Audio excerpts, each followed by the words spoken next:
Itu keremingan. Angel-angel. Kok ketingan? Ame dikandung.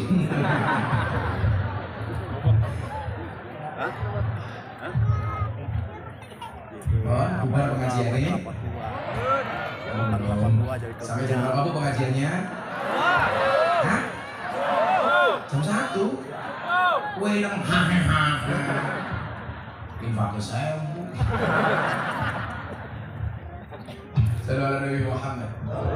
Nah, bagaimana kemudian kita memetakan pengajian yang baik? Saya pernah ada satu quote yang itu viral banget. Waktu itu saya sampaikan pas saya diundang sebagai bintang tamu di acara Mata Najwa.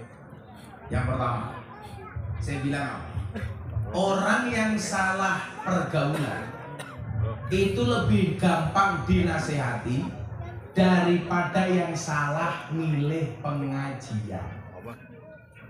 Salah milih pengajian ini ciri-cirinya apa? Ikut pengajian, hatinya tidak damai, tidak nyaman, tidak menjadikan dia rukun dan akur, justru memecah belah. Justru sukanya menjelek-jelekkan, justru sukanya menyalah-nyalahkan, justru sukanya membid'ah-bid'ahkan, justru sukanya meneraka-nerakakan. Semuanya dianggap salah, yang benar hanya dirinya. Semuanya masuk neraka, yang masuk surga hanya dirinya. Maka saya bingung, Bu. Surga itu luasnya laut, luasnya surga itu bumi dan langit. Kalau semua orang di neraka-nerakakan, pertanyaan saya, apa surganya mau untal dewe? Semua orang yang berbeda dianggap salah. Padahal ingat, Islam itu membolehkan perbedaan, yang tidak boleh itu perpecahan.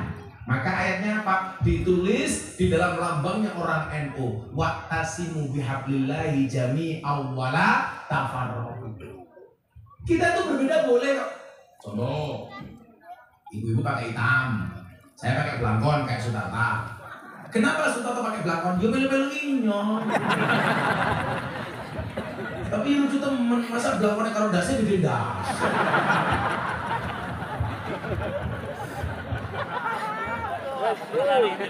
Karena memang hidup itu pilihan. Saya kasih tahu, contoh Bapak Ibu. Bagaimana kemudian Islam itu memilih perbedaan tanpa harus berpecah belah. Oh Pak, coba soal kunut. Soal kunut. Ini kan dari dulu orang Islam bergerak hanya gara-gara kunut. Kalau saya teman saya Muhammadiyah nggak pakai kunut, saya hargai. Kenapa? Karena memang ada dasarnya. Kayak primen aja nama motor ya.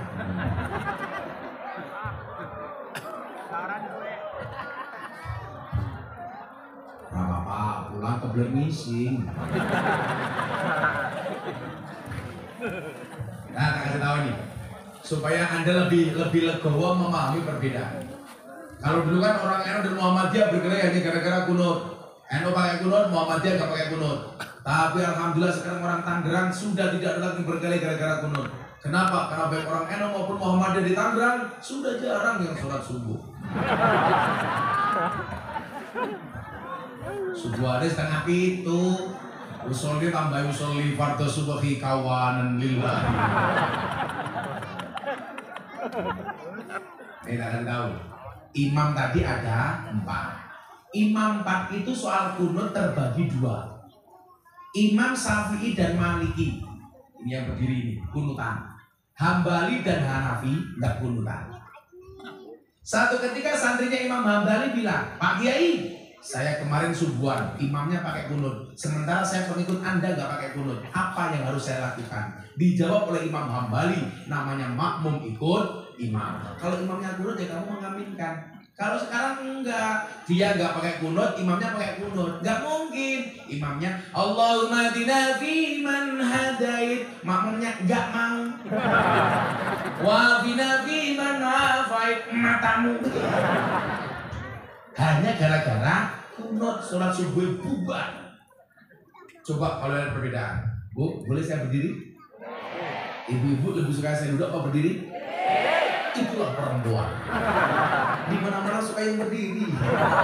Tapi saya yang sudah nggak bisa berdiri. Karena nggak ada yang mendirikan.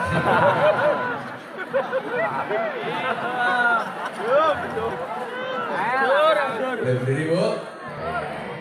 Sultata masih bisa berdiri? Mudah-mudahan pulang pengajian Pak Sultata langsung dapat istri. Cantik. Janda anak 20. Loh, kalau Sultata nikah dengan janda enak kan? Gak ada malam pertama, adanya malam terusan. Nih, tak kasih tahu nih, orang berbeda.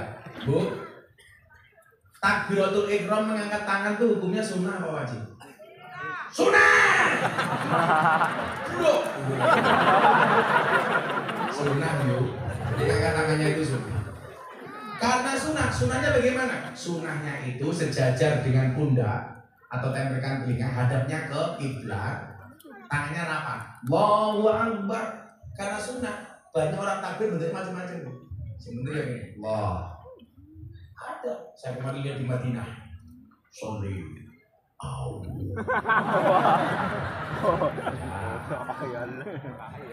Ada lagi. Mentang-mentang kayak pendekar PSHT. Takbirnya lucu. Allah. Kuda-kuda. Saya dulu lihat gitu di mana Mas Ipan? Di Masjid UGM. Allah, kok pakai? Dia mau mulek matanya.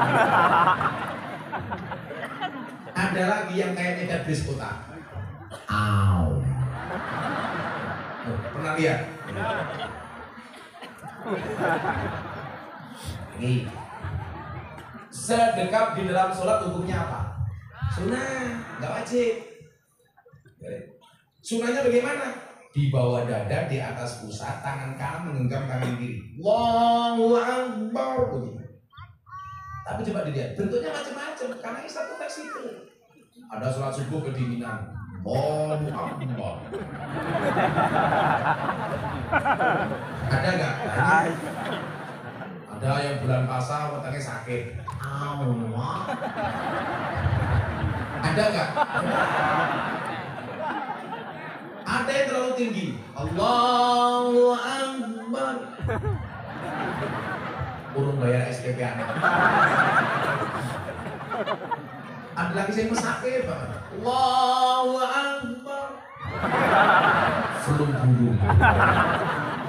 Yang nggak boleh itu sholat dalam kitab Bulughul Maram itu, janganlah kamu sholat dengan berkaca pinggang, malah ngerik. Allahu Akbar.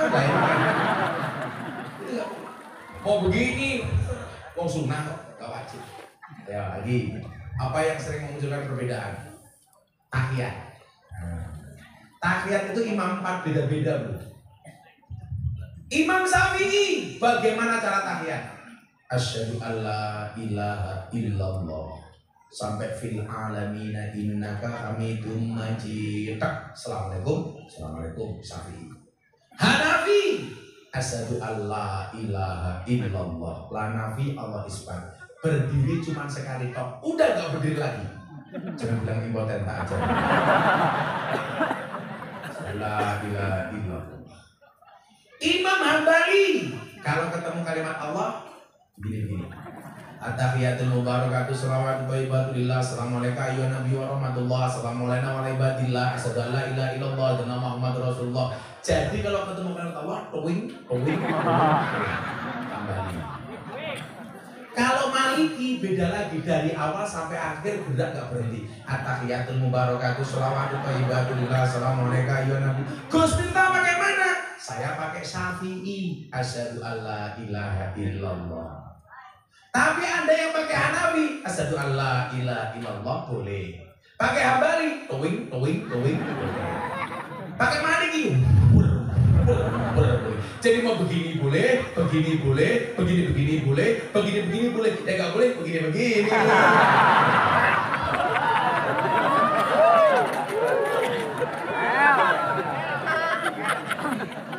Ada lagi yang menjengkelkan itu tentang apa? Sawu sufufakum bis shalah. Luruskan dan rapatkan sholat.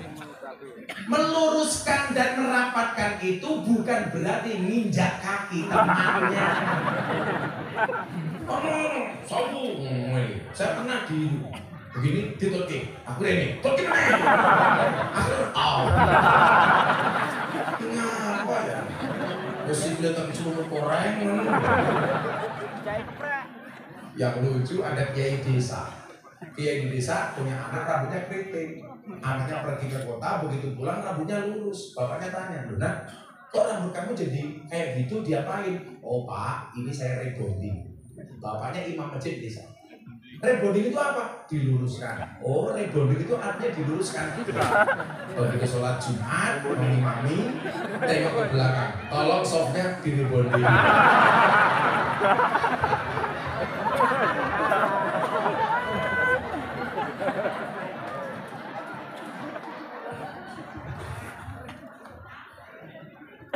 Banyak perbedaan yang sebenarnya sepele, tapi jadi masalah. Contoh, saya sholat di masjid UGM. Assalamualaikum warahmatullahi wabarakatuh. Assalamualaikum warahmatullahi. Biasanya kalau saya habis sholat itu salam-salaman. Begitu tangan saya mau salaman ditamplet. Wah, haram! Ya Allah. Saya bantu cangkemnya atas temen. Nah, rampung sholat, saya keluar, ditanya sama jamaah. "Gus, kenapa tadi tangannya dipukul?" "Saya mau salaman, nggak boleh, katanya haram." Saya ditanya, sebenarnya salaman habis sholat itu boleh apa enggak? "Oh boleh." "Yang nggak boleh salaman di dalam sholat." Wah, Allahu Akbar. Sultan datang.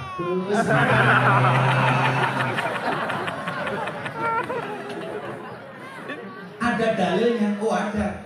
Mamin muslimaini yataqiyani fayatasofahani illa hufirallahuma qabla ayyatafarraqo. Tidaklah dua orang Islam bertemu kemudian saling berjabat tangan, Allah akan mengampuni dosa-dosanya sampai dia berpisah. Jadi kalau salaman yang lama, ini ada dalilnya. Boleh. Bar sholat salam-salaman boleh. Wong bar sholat ngising bae boleh. Habis sholat pendeli-pendelian boleh. Samping saya sudah kata, "Assalamualaikum warahmatullahi wabarakatuh. Assalamualaikum warahmatullahi wabarakatuh."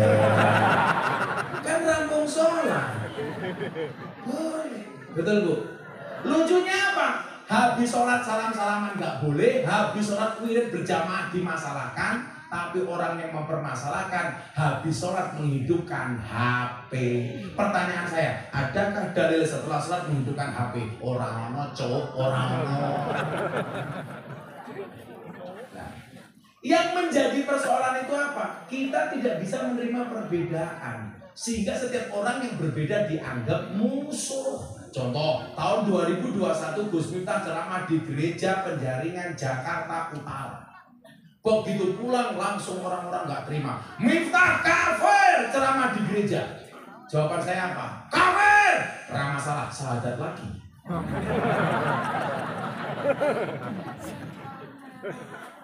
Betul. Orang yang kafir 70 tahun membaca la ilaha illallah sekali terbakar kekafirannya.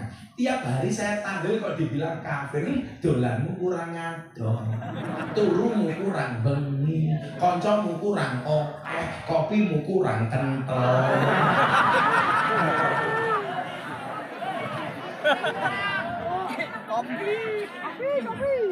Kacamata kita itu memandang orang lain penuh dengan kebencian. Padahal salah jadi kiai itu apa? Alladzina yanzuruna ilal ummah bi ainir rahmah. Yang namanya kiai itu siapa ya? Yang memandang umat dengan kacamata kasih sayang. Makanya kalau ada kiai, ulama, habib, siapapun yang memprovokasi, umpamanya habib banyak provokasi, hormati habibnya, tapi nggak usah diikuti perintahnya. Setuju? Habib wajib dihormati. Kenapa? Karena dzurriyyahnya Kanjeng Nabi. Tapi kalau memprovokasi yang tidak baik, jangan pernah ikuti ceramahnya, tetapi sosoknya tetap harus dihormati. Contoh yang terbaru, sebelum Ramadan saya sempat agak ramai dengan Ustadz Khalid Basalamah tentang wayang. Karena menurut beliau wayang itu haram dan dimusnahkan saja.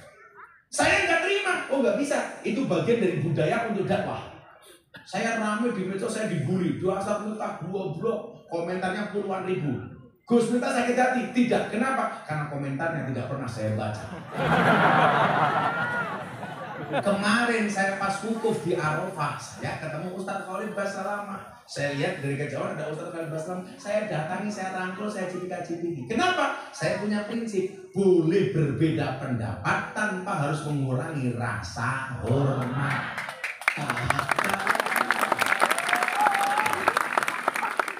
Enggak semua orang harus mau sama kita, Bu. Enggak semua orang harus cinta sama kita. Saya kemarin pengajian di Kendal orang 40.000 orang, ya biasa saja. Pengajian mau ribuan orang, mau sedikit orang. Kayak Sultan pengajian jamaah 5 orang, ya apa? Yang penting ngaji. Nah, sehingga kemudian apa? Membawa dampak Islam yang rahmatan lil alamin. Rahmatan lil alamin itu apa? Dari goblok menjadi pinter, jadi miskin, dari miskin menjadi kaya, dari bodoh menjadi ngerti. Itu rahmatan lil alamin. Awalnya dari mana? Memilih guru yang benar. Maka kenapa dikatakan dalam kitab taklim, al ilmu bila syaihin fasaifuhu syaiton. Ilmu tanpa guru ne setan. Salah milih guru nembah ne setan. Apalagi mau rumah ke radio tok, ora jelas suaranya siapa. Makanya dulu di Banyuwangi ada lagu Sun sembure semiki masyo taudan jero ati ana suarane ra ana wujude entut jenenge.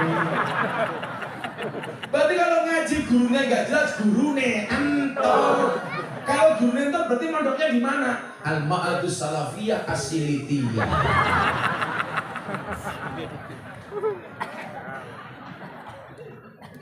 Makanya kalau ngajinya ngayam-ngayam saja, anak-anak muda. Nggak ada kata terlambat. Pilihannya apa? 4. Kun aliman au mutaliman au muhibban au mustami'an. Kuali. Kun aliman au mutaliman au mustami'an au muhibban wala takun khamisan. Jadilah satu orang alim. Jadi orang ngerti. Orang alim itu mahal. Maka Al-Quran mengatakan apa? Kul hal yastawil ladina ya'lamuna wal ladina la ya'lamun. Apakah sama orang yang alim dan tidak alim? Oh beda. Sutarta dianggap alim. Ada Genduren, Selamatan, datang pertama di depan. Datang terakhir di depan. Ares yang alim, datang pertama beber pelosok. Datang terlambat Joko sandal. Beda. Beda. Maka larang. Saya mau tanya, ada orang alim tidur, ada orang goblok sholat. Yang digoda oleh setan, alim tidur apa goblok sholat? Ada orang alim tidur, ada orang goblok sholat. Yang digoda setan, goblok sholat apa alim tidur? Goblok sholat. Alim tidur. Kenapa? Jangan sampai bangun membenarkan sholatnya orang goblok. Orang goblok nggak perlu digoda, nggak digoda sudah salah.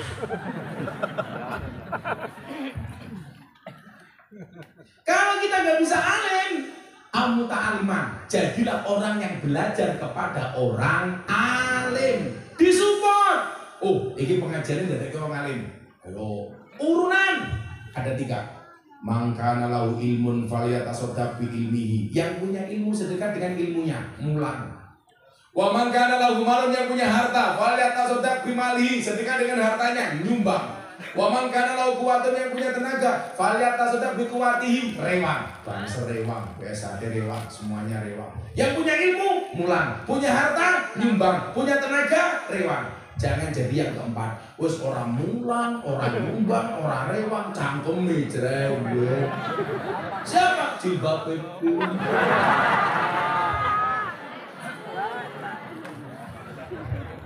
Yang jilbabnya putih.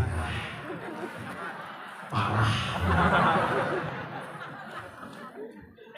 Makanya dihindari guru-guru yang provokatif, yang mulai menjelek-jelekkan pemerintah, yang memprovokasi kayak dulu awal vaksin itu, Bu, awal Covid.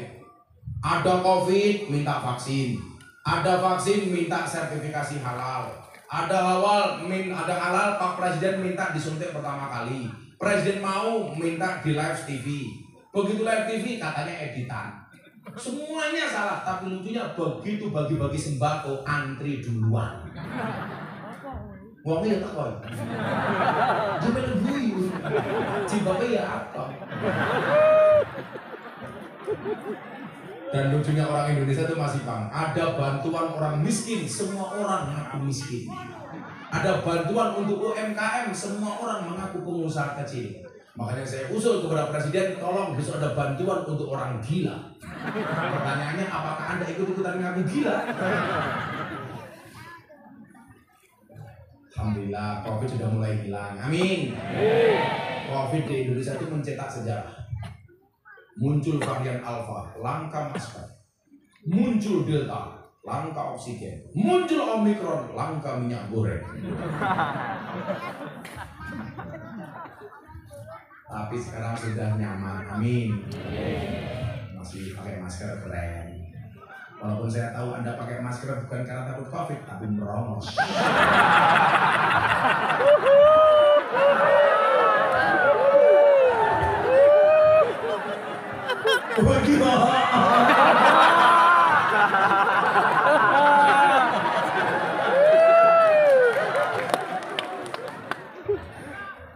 Sehingga kalau pengajiannya asik, nyaman. Tangan dulu ya.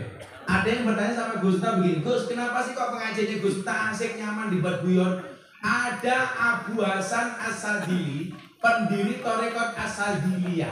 Dia mengatakan apa? Kalau kamu punya guru, gurumu tidak bisa membuat kamu tersenyum, tinggalkan. Guru kok merengut ya cangkemnya. Betul? Gak usah nakut-nakuti. Ngaji itu nggak usah nakut-nakuti. Kenapa? Innamadin yusrun, agama itu mudah, tapi jangan dimudahkan. Maka saya ditanya begini, kok kenapa Gusta pengajiannya asik? Supaya orang senang ngaji. Persoalannya adalah ibu-ibu datang ke sini dengan segala problemnya. Ada yang bertengkar dengan suaminya, ada yang anaknya SPP-nya belum bayar, ada yang berasnya habis, gasnya nggak ada isinya. Betul, Bu? Nah, kenapa dibuat bingung? Santai saja. Makanya gara-gara itu begitu banyak orang yang masuk Islam melalui Gus Miftah. Saya hampir setiap saat puluhan bahkan ratusan orang. Setelah Mas Deddy Corbuzier masuk Islam, banyak masuk Islam. Saya dapat tamu dari Australia, namanya Antonio Sekodori. Jauh-jauh dari Canberra, datang ke Jogja, pengen diislamkan. Naik pesawat dari Australia.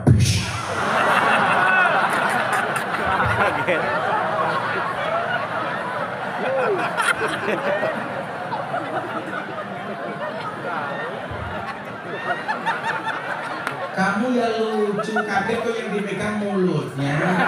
Kaget ini.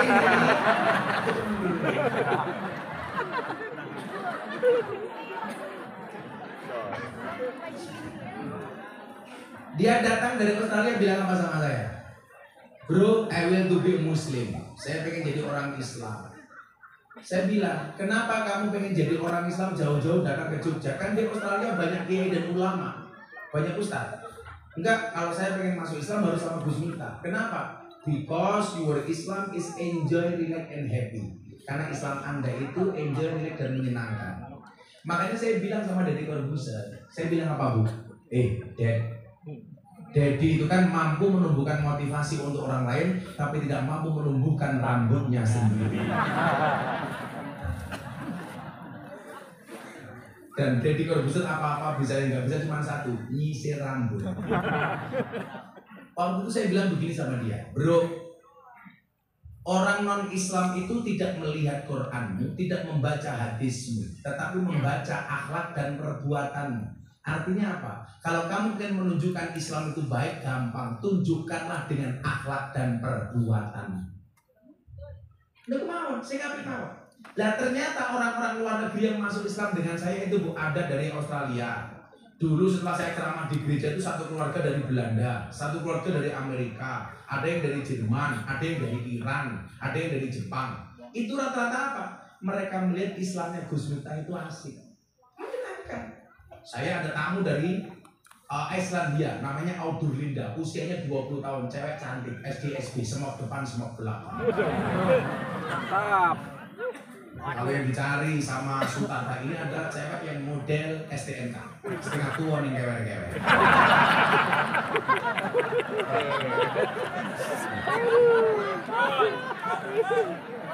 Karena perbedaan saya dengan Sutata satu. Kalau Gus Miftah ini termasuk Suzuki Vitara, sungguh-sungguh lelaki vitalitas yang tiada tara. Kalau Sutata GL Pro, genjot langsung protol.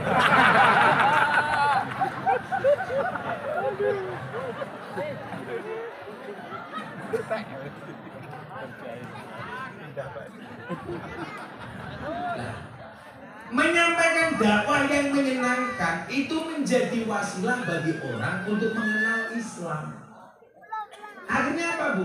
Kenapa kamu nggak masuk Islam di Australia saja? Enggak.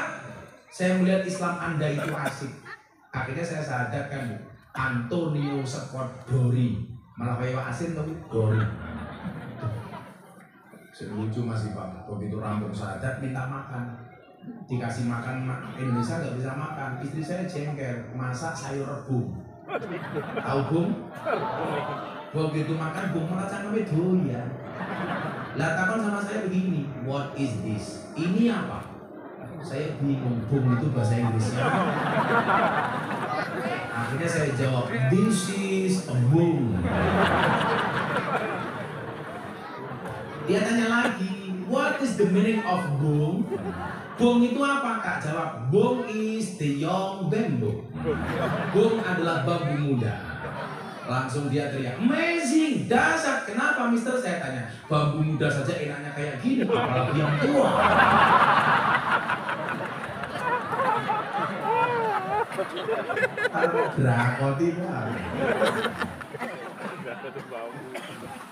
Sehingga kemudian apa? Carilah guru yang membuat hatimu nyaman, yang tidak suka menyalahkan, yang tidak suka memvonis.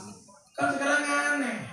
Coba Yasin boleh, Yasinan nggak boleh, tahlil boleh, tahlilan nggak boleh, sholawat boleh, sholawatan nggak boleh. Masa nggak bisa membedakan antara sholawat dan sholawatan? Apa bedanya? Sholawat itu belum dibaca. Kalau sudah dibaca namanya sholawatan. Yasin itu belum dibaca. Kalau sudah dibaca namanya Yasin. Tahlil itu belum dibaca. Kalau dibaca namanya tahlil. Masa gara-garaan nggak boleh? Ayo sarung boleh, sarungan nggak boleh. Katok boleh, katokan nggak boleh. Kotang boleh, kotangan. Kewer-kewer.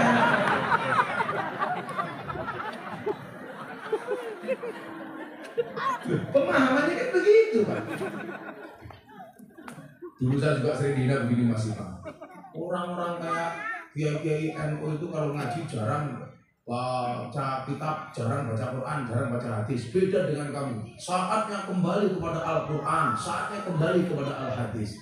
Saya jawab, kenapa kiai-kiai NU kayak saya ini jarang mengatakan saatnya kembali kepada Quran, saatnya kembali kepada hadis? Jawabannya sederhana, karena kiai NU tidak pernah meninggalkan Quran, tidak pernah meninggalkan hadis. Lah orang-orang yang teriak-teriak saatnya kembali kepada Al-Quran, saatnya kembali kepada Al-Hadis, karena selama ini mereka meninggalkan Quran, meninggalkan hadis. Ya biasa aja, beda itu Bu. Kalau saya Mas, semua orang yang dianggap tidak layak justru saya datang.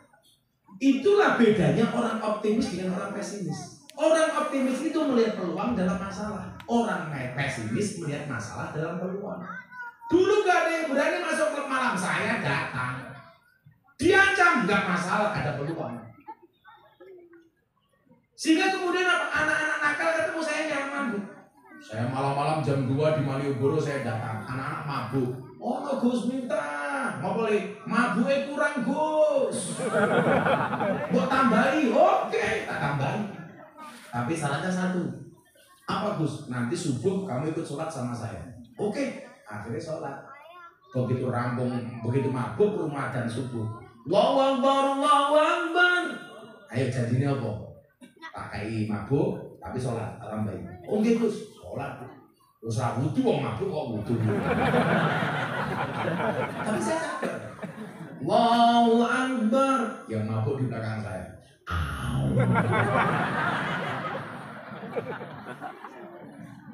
Ghairil maghdubi alaihim waladdallin. Harusnya kan amin. Mabuk enggak. Ghairil maghdubi alaihim waladdallin.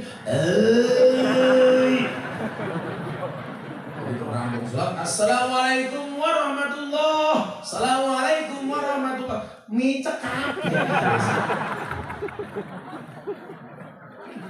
Saya pernah disidang sama beberapa kiai, dimarahi gara-gara saya ngimami orang untuk saya dipanggil. Kamu tuh tahu nggak? Ada hadis yang bunyinya sholatnya orang mabuk tidak diterima oleh Allah 40 hari. Kenapa kamu bawa mereka sholat? Dan saya jawab, kalau mereka nunggu nggak mabuk, sholatnya kapan? Tapi kan nanti sholatnya nggak diterima oleh Allah. Saya jawab, diterima nggak diterima rawusane cangkemmu. Makanya sejak saat itu muncul quote-nya Gus Miftah yang paling viral. Apa? Cukup Rokib dan Atib yang menilai amalku, cangkemmu rausah melu-melu. Cangkeme. Tapi gara-gara itu akhirnya apa? Mereka dapat hidayah, akhirnya malu. Saya bilang, tetaplah sholat walaupun kamu maksiat. Jangan berhenti sholat kalau kamu belum berhenti maksiat. Mereka tanya sama saya, Gus, apa benar ada hadis yang bunyinya 40 hari sholat orang mabuk tidak diterima oleh Allah? Benar.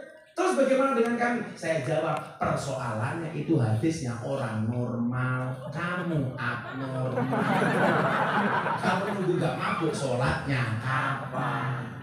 Makanya pesannya adalah Utsman bin Affan radhiyallahu an memaknai hijrah itu apa? Ini kaitannya dengan tahun baru. Al hijratu hiya farraqat bainal haqqi wal batil. Yang namanya hijrah itu adalah orang yang mampu memisahkan antara yang hak dan yang batil, antara kebenaran dengan keburukan, antara yang terang dan yang gelap. Makanya coba, kalau hijrah ini dimaknai apa? Dimaknai Anda sudah mulai bisa membedakan mana yang baik, mana yang buruk. Alon-alon.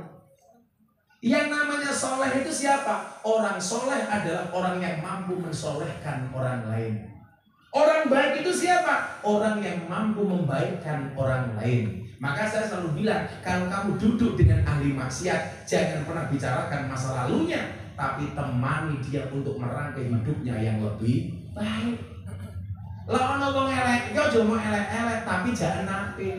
Lah Anda yang merasa jelek terprovokasi untuk menjadi orang baik. Makanya saya sering bilang, orang baik dan orang buruk itu bedanya tipis. Orang baik pernah berbuat buruk, orang buruk pernah berbuat baik. Kenapa orang dikatakan baik? Karena kebaikannya lebih banyak daripada buruknya. Kenapa orang dikatakan buruk? Karena buruknya lebih banyak daripada baiknya. Mila api-api enggon ono eleke, elek-eleke enggon kudu ono apike.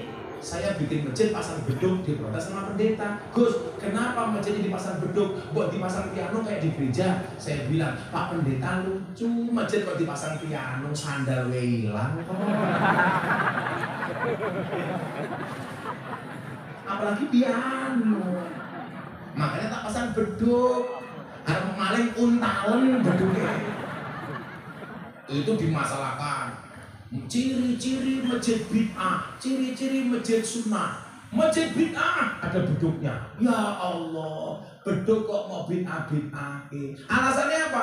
Aneh, masa manggil orang sholat kok pakai beduk? Kowe goblok. Beduk itu tidak untuk memanggil orang sholat, tapi untuk menandai masuknya waktu sholat. Kenapa dipasang beduk? Karena dulu zaman wali belum ada speaker, belum ada toa. Maka untuk menandai masuknya waktu sholat digebuk beduknya leng. Nggak pakai beduk, jangan apa-apa. Wajib sholat, sultannya bengok-bengok. Maghrib! Jebol terlamu.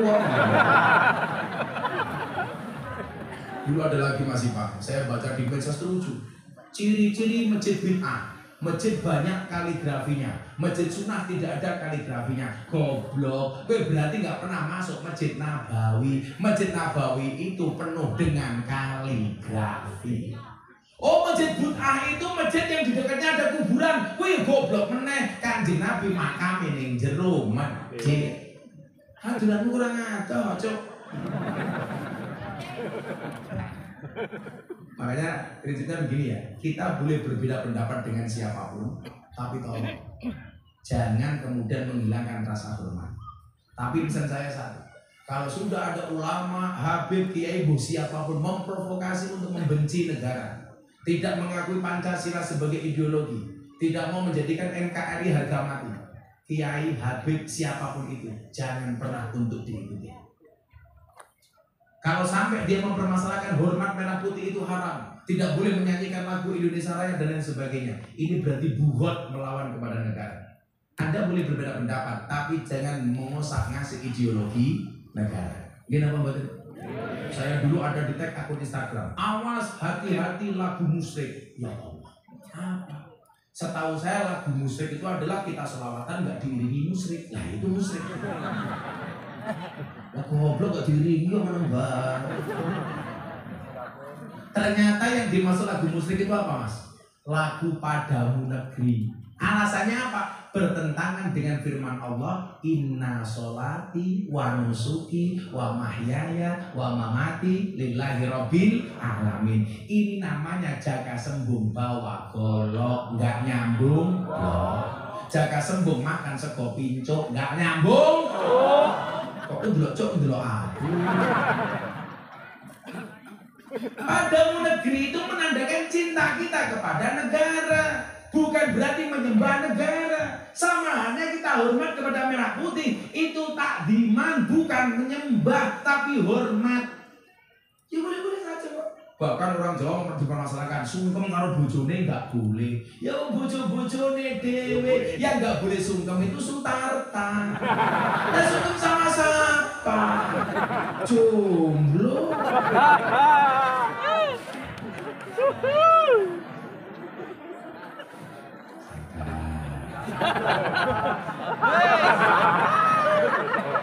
Saben malam Jumat ahli kubur mulih nang omah kanggo njaluk donga wajan Quran najan sakalima lamun ora dikirimi banjur bali mbrebes mili bali nang kuburan mangku tangan tetangisan sholli wa sallim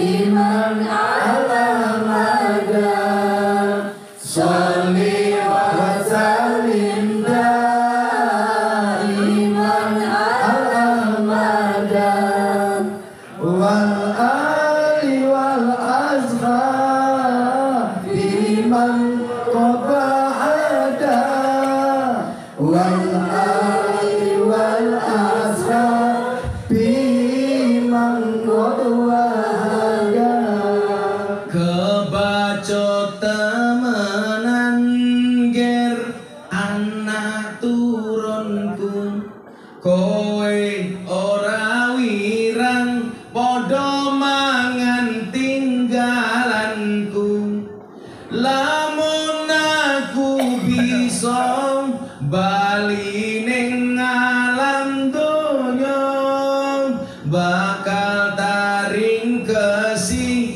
donyaku sing isih ana sholli wa sallim iman al-mada sholli wa sallim iman al-mada wal ali wal ashabi man qad wa'ada wal ali wal ashabi man qad wa'ada kami cinta tanah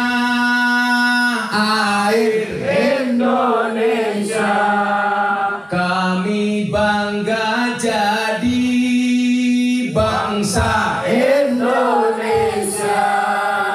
NKRI akan selalu kami jaga.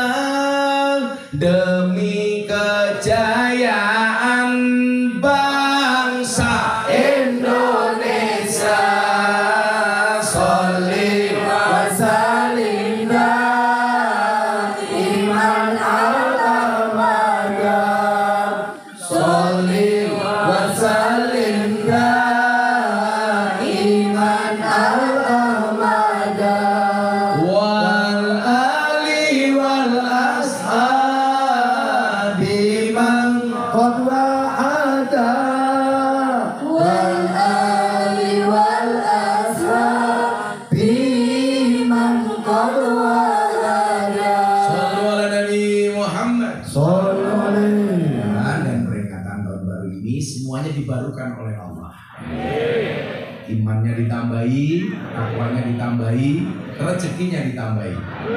Allahumma amin. Sudah jam setengah 12, pengajian dianggap selesai. Aku capek. Semuanya berdiri menyanyikan lagu Indonesia Raya. Yuk semuanya berdiri menyanyikan lagu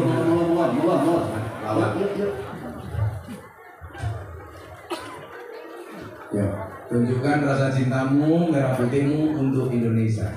Sallu ala Nabi Muhammad. Hiduplah Indonesia Raya Tudua. Indonesia tanah airku, tanah tumpah darahku. Di sanalah aku berdiri, jadi pandu ibumu. Indonesia kebangsaanku, bangsa dan tanah airku. Marilah kita berseru, Indonesia bersatu. Hiduplah tanahku, hiduplah negeriku, bangsaku, rakyatku semuanya. Bangunlah jiwanya, bangunlah badannya untuk Indonesia Raya.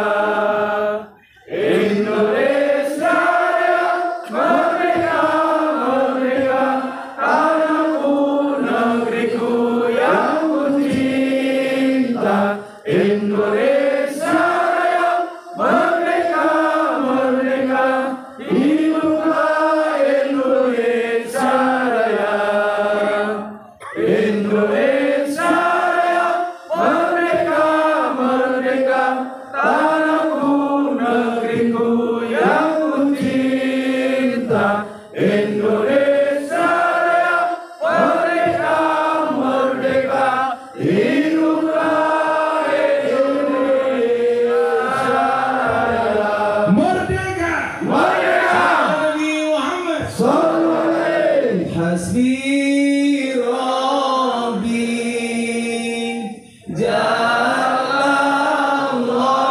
Jalallah ma fi qalbi